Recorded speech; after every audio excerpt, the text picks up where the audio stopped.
Ada beberapa nama lain dari bulan Ramadan. Salah satunya adalah Syahrul Mujahadah.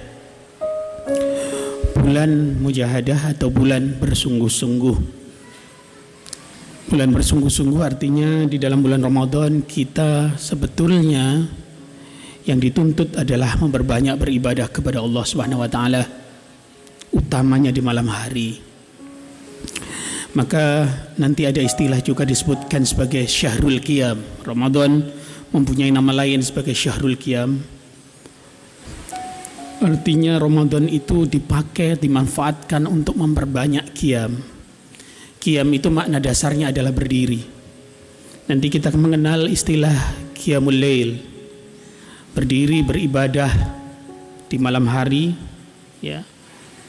Kita mendekatkan diri kepada Allah Subhanahu wa taala untuk mendapatkan ampunan dari Allah Subhanahu wa taala, khususnya di bulan Ramadan, terutama di 10 terakhir bulan Ramadan. Maka dalam konteks mujahadah dengan qiyam, kita di bulan Ramadan memang dituntut untuk berperang, melawan nafsu kita, melawan kemalasan, melawan segala hal yang mengganggu istiqomah kita dalam beribadah kepada Allah Subhanahu wa taala.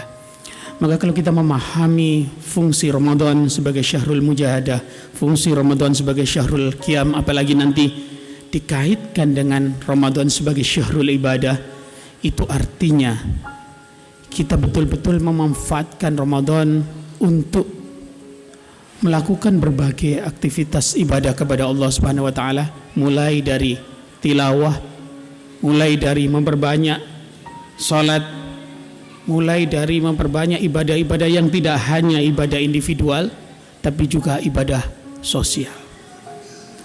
Maka karenanya kemudian kita perlu faham bahwa di dalam Ramadan sebagai Syahrul Mujahadah, di dalam Ramadan sebagai Syahrul Ibadah, di dalam Ramadan sebagai Syahrul Qiyam, itu adalah Ramadan sebagai bulan aktivitas, bukan bulan istirahat, bukan bulan libur.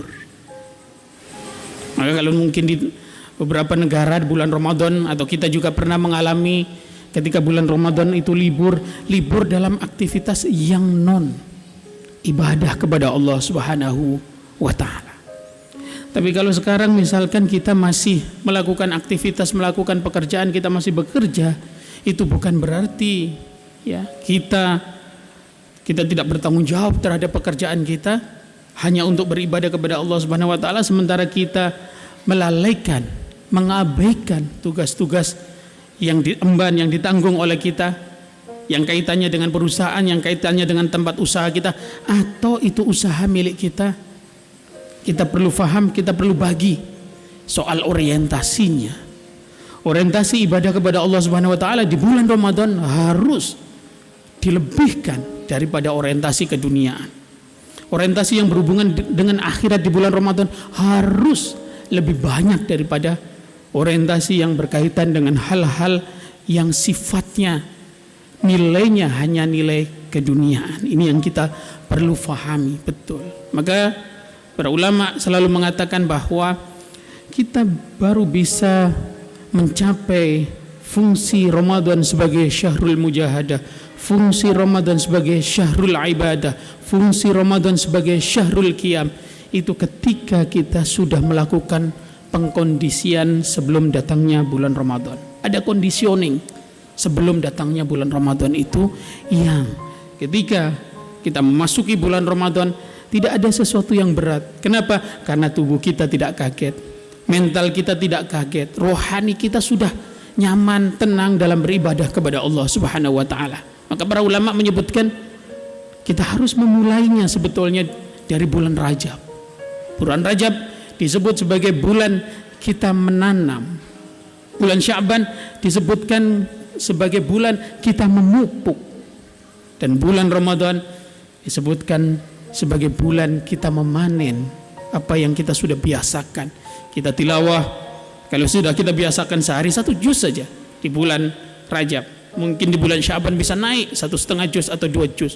Di bulan Ramadan 1 hari kita bisa 3 juz. Begitu juga seterusnya.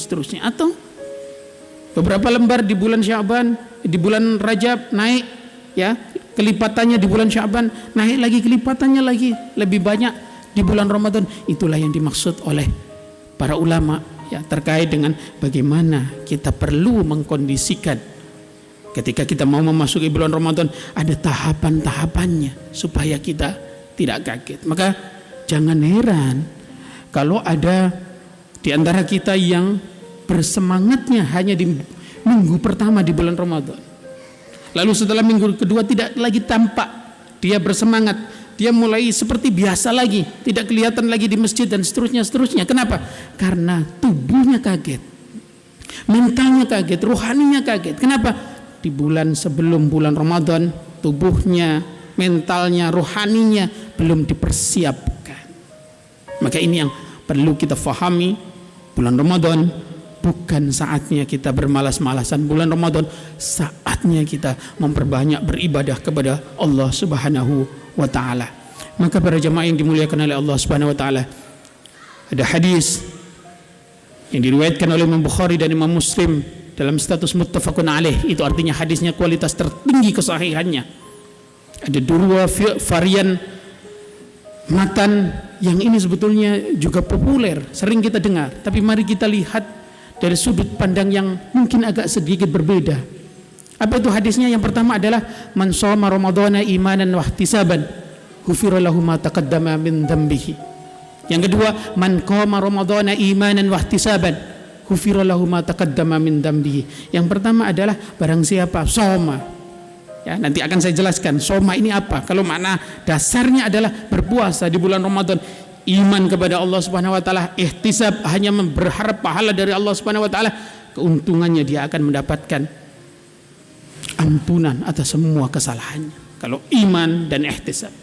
Begitu juga kalau kita qoma, melakukan ibadah yang berdiri, qiyamul lail, qiyamul Ramadan, iman kepada Allah Subhanahu wa taala kita lakukan karena mencari pahala dari Allah Subhanahu wa taala, maka kita juga akan mendapatkan ampunan atas segala dosa kita. Mari kita lihat ada 2 hal di 2 riwayat yang terlihatnya agak mirip ini. Yang riwayat yang pertama menggunakan redaksi soma, yang kedua menggunakan redaksi koma. Soma ini maknanya adalah amsaka. Amsaka itu menahan diri, mengendalikan diri. Kita ini berpuasa itu ada fungsi pengendalian diri. Fungsi pengendalian diri itu adalah fungsi yang aktif, bukan fungsi yang pasif. Kita harus berusaha. Kita tidak makan, tidak minum, tidak melakukan hubungan suami istri di siang hari, itu fungsi yang aktif. Kalau kita meningkatkan level puasa kita, kita tidak melakukan, tidak mendengar, tidak mencium, tidak mengatakan sesuatu yang tidak diridhai oleh Allah Subhanahu wa taala, itu fungsi yang aktif. Tidak melakukan sesuatu yang melanggar syariat Allah Subhanahu wa taala, itu fungsi yang aktif, bukan fungsi yang menganggur, bukan fungsi yang bermalas-malasan. Apalagi kalau kemudian level puasa kita tingkatkan sampai level kita berpuasa dari selain yang diridhoi oleh Allah Subhanahu wa taala, maka di situ juga sebetulnya ada fungsi yang aktif. Ini baru dari soma. Bagaimana dari koma? Koma yang artinya berdiri jelas sekali menandakan, meskipun ini dikaitkan dengan ibadah di malam hari, tapi ini kalau kita melihat zahir hadisnya tidak disebutkan ibadah itu dilakukan siang atau malam, tapi intinya pada saat kita di bulan Ramadan kita diminta untuk memperbanyak beribadah kepada Allah Subhanahu wa taala yang banyak fungsinya dalam fungsi berdiri. Maka kita akan temukan para imam mazhab terutama kisah-kisahnya bahwa beliau menghatamkan Al-Quran sehari atau semalam sekali di bulan Ramadan dengan berdiri dalam kondisi sholat. Itu adalah yang disebutkan sebagai qiyamul Ramadan. Maka dalam koma kita menjaga Ramadan kita, ya, tidak lagi Ramadan kita pakai untuk memperbanyak tidur, ya, karena ada kesalahan dalam memahami naumus shaim ibadah, ya. Tidurnya orang yang berpuasa itu ibadah. Ini riwayat ini beredar luas, ya. Ada benarnya, ada salahnya riwayat ini.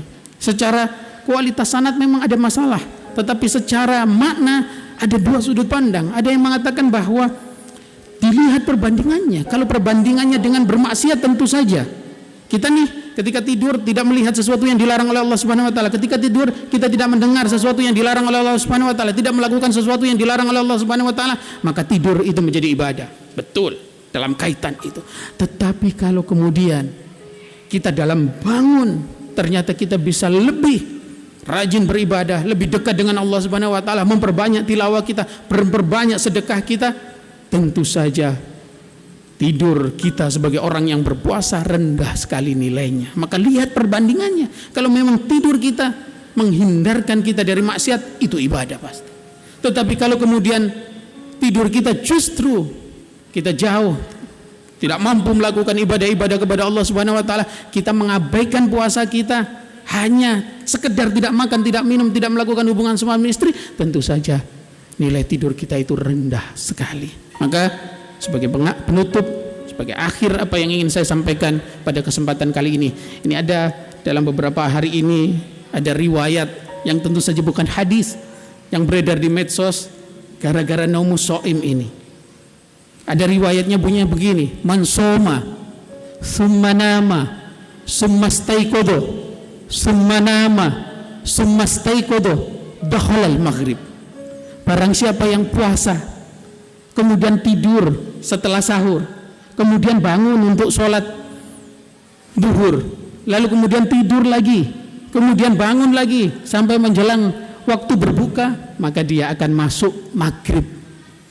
Hanya sampai ke maghrib saja puasanya, bukan menghantarkan kita masuk surga. Ma'asyiral muslimin, jamaah tarawih Masjid Baitul Quran yang dimuliakan oleh Allah, ini akhir dari apa yang ingin kami sampaikan. Intinya bahwa dalam kita melaksanakan kewajiban ibadah Ramadan, kita perlu mengisinya dengan berbagai ibadah-ibadah yang kita mampu lakukan, dan yang paling penting kita bisa istiqomah dalam menjalankannya, karena keistiqomahanlah yang membuat kita akhirnya bisa ikhlas karena Allah Subhanahu wa taala. Wal afu minkum wallahul muwaffiq. Wassalamualaikum warahmatullahi wabarakatuh.